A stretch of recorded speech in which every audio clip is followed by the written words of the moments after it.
సామాన్యుడి గుండెల్లో హైడ్రా గుణపం దింపుతోంది. ఈ సర్కారు మా సావుకొచ్చిందని బాధితులు లబోదిబోమంటున్నారు. కూల్చివేతలు ఆపాలంటూ పేదలు కన్నీళ్లు పెట్టుకుంటున్నారు.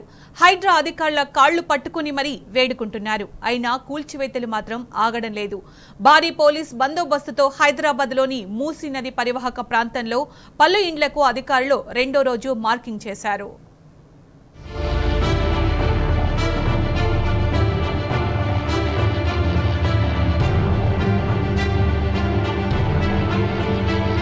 హైడ్రా అధికారులు శుక్రవారం చైతన్యపురి డివిజన్లోని సత్యనగర్, మారుతినగర్ కాలనీలో భారీ పోలీస్ బందోబస్తు మధ్య మార్కింగ్ చేశారు. కాగా మార్కింగ్ చేస్తున్న రెవెన్యూ అధికారులను స్థానికులు అడ్డుకున్నారు. కొత్తపేటలో ఓ వ్యక్తి ఆత్మహత్య యత్నం చేసుకున్నాడు. పెట్రోల్ పోసుకుని నిప్పంటించుకునే ప్రయత్నం చేశాడు. ప్రాణాలైనా అర్పిస్తాం కానీ ఇండ్లలో నుంచి బయటకు వెళ్లేది లేదని స్పష్టం చేస్తున్నారు బాధితులు. ఉన్న ఇల్లు కూరగొట్టి మీరిచ్చే డబుల్ బెడ్రూమ్ ఇల్లు తమకెందుకని అంటున్నారు. సీఎం రేవంత్ రెడ్డిపై ఆగ్రహం వ్యక్తం చేస్తూ ప్రజాపాలన, ఇందిరమ్మ పాలన అంటే ఇదేనా అని ప్రశ్నించారు.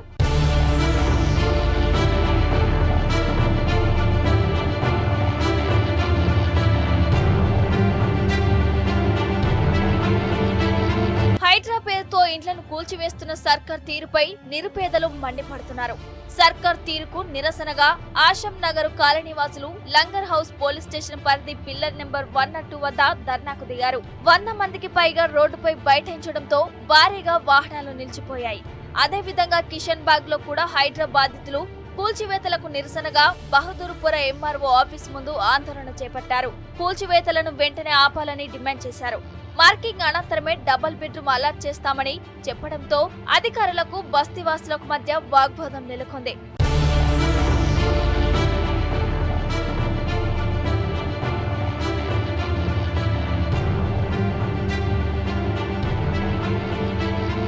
ఇదిలా ఉంటే హైడ్రా భయంతో ఓ మహిళ ఆత్మహత్యకు పాల్పడింది. కూకట్పల్లిలోని యాదవ బస్తీకి చెందిన గుర్రంపల్లి బుచ్చమ్మ, శివయ్య దంపతులకు 3 కూతుళ్లు. కూల్చివేతల్లో భాగంగా ఇల్లు ఖాళీ చేయాలని హైడ్రా అధికారులు నోటీసులు ఇచ్చారు. దీంతో మనస్తాపం చెందిన బుచ్చమ్మ ఉరేసుకుని ఆత్మహత్య చేసుకుంది.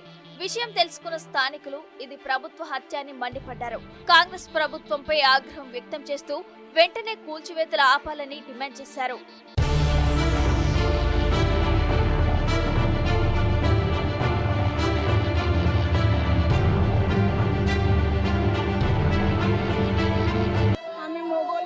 పనులు చేసి అన్ని చేసి ఆమె పిల్లలకు రూపాయి కష్టపడి మా మామ ఏ రోజు కూర్చొని తినలే, మా అత్తమ్మ ఏ రోజు కూర్చొని తినలే, వాళ్ళు కూర్చొని తినలే. ఏ రోజు వాళ్ళ రెక్కల కష్టంతో ముగ్గురు కష్టం, వాళ్ళిద్దరు కష్టం చేసి 3 ఆడపిల్లల పెళ్లిళ్ళు చేసి ఇప్పుడు వాళ్ళ పిల్లలకు ఇల్లులు ఇచ్చే వరకు ఇట్లా తీసేసుకొని నా పిల్లల పరిస్థితి ఏంటి, నా పిల్లలు అది చూసుకొని బతుకుతారు కదా అని అనుకుంటే గవర్నమెంట్ ఇట్లా రేవంత్ రెడ్డి చేసే వరకు ఆమె సూసైడ్ చేసుకుంది. ఆమె అసలు సూసైడ్ చేసుకునే మనిషి కాదు. ఆమె చాలా ధైర్యవంతురాలు, కానీ ఎందుకు చేసుకుందో కూడా మాకు అర్థం అవ్వట్లేదు. ఈ గవర్నమెంట్కి ఎంత న్యాయం అవుతుందో ఏమో కానీ అర్థం అవ్వట్లేదు. పేరు శివయ్య. నాకు 3 బిడ్డలకు వాళ్ళకు జాగాలు ఇచ్చిన వాళ్ళు ఇల్లు కట్టుకుర్రు. పక్క వాళ్ళది మన కూలగొట్టిదని మనస్తాపంతో మాది కూడా పోతుందని ఊరు పెట్టుకుంది. అంటే నోటు మాటతో చెప్పారు మీది కూడా తీసేస్తాం అన్నట్టు. దానివల్ల మా మనస్తాపంతో 3-4 రోజులు సరిగ్గా అన్నం తింటలేదు. ఇతను చిన్నప్పటి నుంచి కూడా పాల వ్యాపారం చేసుకుంటూ సంపాదించుకొని అలా 3 అమ్మాయిలు అయితే 3 అమ్మాయిలకు కూడా అక్కడ ఒక 100 గజాలు తీసుకొని వాళ్ళకి ఏదో G+1 ఇల్లు వాళ్ళు కట్టుకునే విధంగా ఆయన చేయడం జరిగింది. మరి ఏదైతే హైడ్రా వాళ్ళు ఇవి కూడా గులగొడతాము అని చెప్పి కూడా ఆ రోజు అందరూ కూడా చెప్పడం జరిగింది. దాన్ని వీళ్ళ భార్య బాగా మనసులో పెట్టుకొని 3-4 రోజుల నుంచి కూడా ఆవేదన చెందుతూ మరి ఈరోజు ఏదైతే మేము కష్టపడి సంపాదించి ఏదైతే పిల్లలకి ఇచ్చినామో, ఆడపిల్లలకి ఇచ్చినామో, మరి వాళ్ళు రేపు ఫ్యూచర్లో ఇబ్బంది పడతారనే ఉద్దేశంతో మనస్తాపంతో చనిపోవడం జరిగింది. ఇలాంటి చాలా జరుగుతూ ఉన్నాయి మరి గవర్నమెంట్ వచ్చిన తర్వాత.